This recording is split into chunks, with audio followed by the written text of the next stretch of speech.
June 23rd, 2036, Daily Bread. Passage, 1 Corinthians chapter 13, verse 1 to 13. Key verse 2.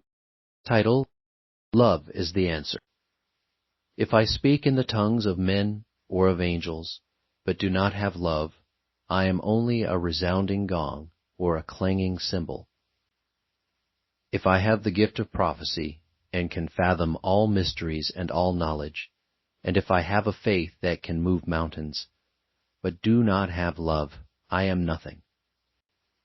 If I give all I possess to the poor, and give over my body to hardship, that I may boast, but do not have love, I gain nothing. Love is patient, love is kind. It does not envy, it does not boast. It is not proud. It does not dishonor others. It is not self-seeking.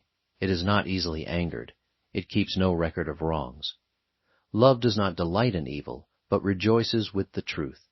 It always protects, always trusts, always hopes, always perseveres. Love never fails. But where there are prophecies, they will cease. Where there are tongues, they will be stilled.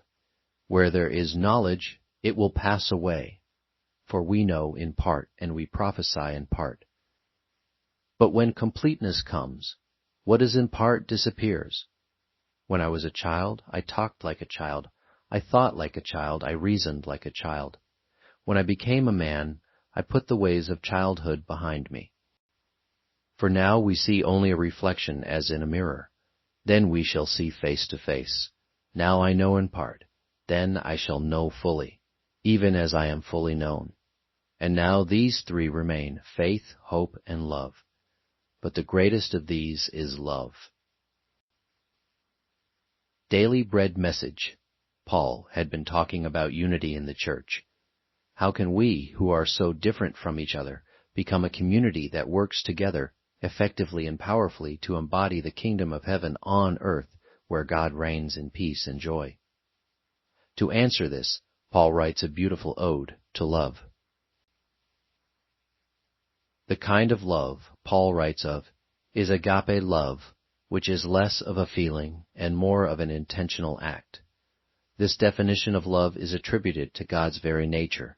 We must intentionally love others by accepting others as they are, without judgment. This is hard because often we are not rooted in God's love. We can only love when we experience and accept God's love for us. The more you practice loving others, the more your soul sings and creates a beautiful synergy of connection that builds each other up. Love is never selfish, but always in connection with God and others. We are created to love and to be loved, and without love, no matter how talented, faithful, or powerful we are, we gain nothing. Prayer. Lord, your love sees us as we truly are and embraces us with tender mercy. May we love others in the same way. One word, love one another.